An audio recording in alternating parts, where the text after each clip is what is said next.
I'm not leaving.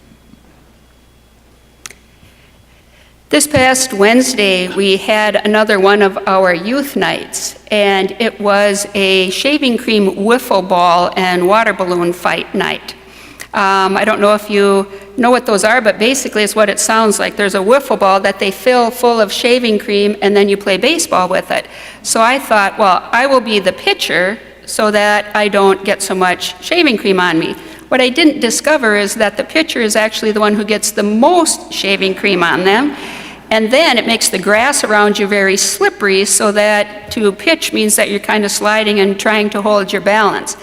By the time the night was over, I told Kate, if I continue to be part of these, which I want to do, I'm either going to be on crutches or in a body cast by the end of the year.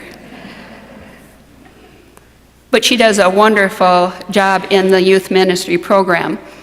In between those two games, we sat on the sidewalk and had a time for prayer. And the question that Kate asked our young people was, can you name a time this summer when you recognized the presence of God, or when you heard the voice of God, when you were really aware of God? And their answers were amazing. One of them said, well, we went on a trip and I knew it was God who helped us get back home safely. One said, when we were out camping and we were looking at the beautiful lake and that, I knew that it was God who made that lake.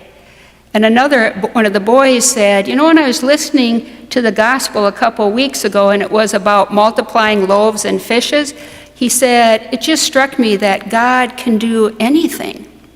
Just powerful answers. And the great thing about that request or that question for prayer is there was no such thing as a wrong answer, because anyone's experience with God was true for them. The same is true in our Gospels today. Anytime we say that we have heard that voice of God, there also is no wrong answer, because God continues to speak to each one of us in all moments of our lives and in a variety of ways. The challenge for us is to make sure we are those people who are listening. And in our first reading, we have Elijah, when the Lord goes to him and says, you know, come outside of the cave because I'm going to be passing by. And so Elijah goes out and waits for him.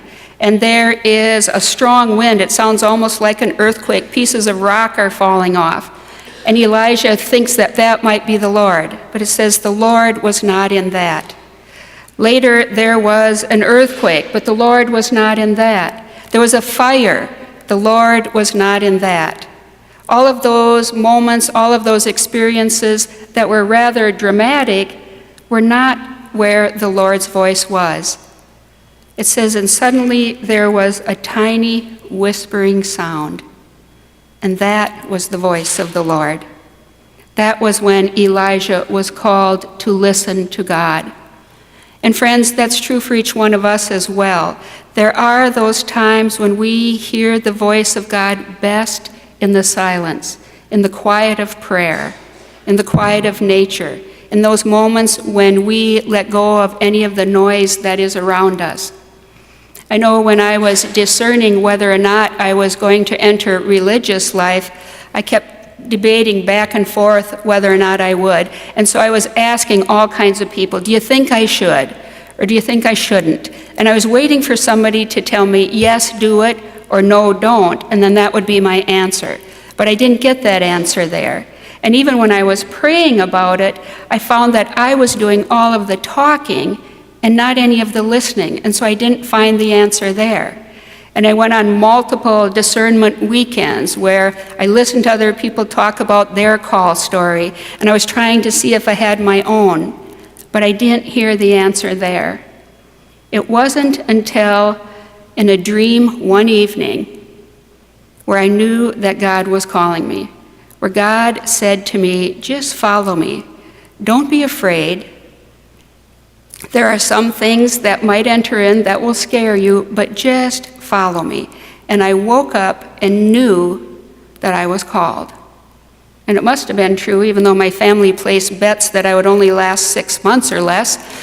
But last Thursday, I celebrated 30 years, so I did listen to God's voice at least at one time in my life.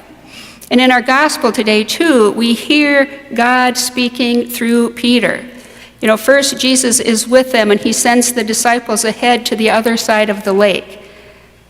We know that when Jesus talks about going to the other side of the lake, that it's symbolic of the fact that he is going to minister to various groups of people, not only to the Jews, but also to the Gentiles. It's that universal symbolism that Jesus Christ came for all people, both sides of the lake.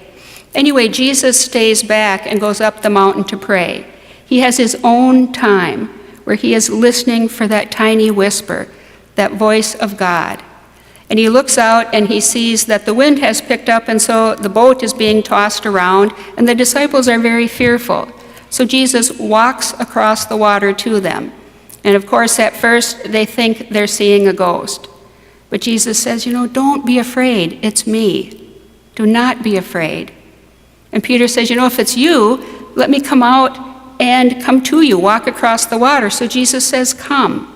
And Peter begins to walk across the water. But the wind is still thrashing around him. And as soon as Peter takes his attention away from the Lord and begins to worry again about what is going on around him, he begins to sink.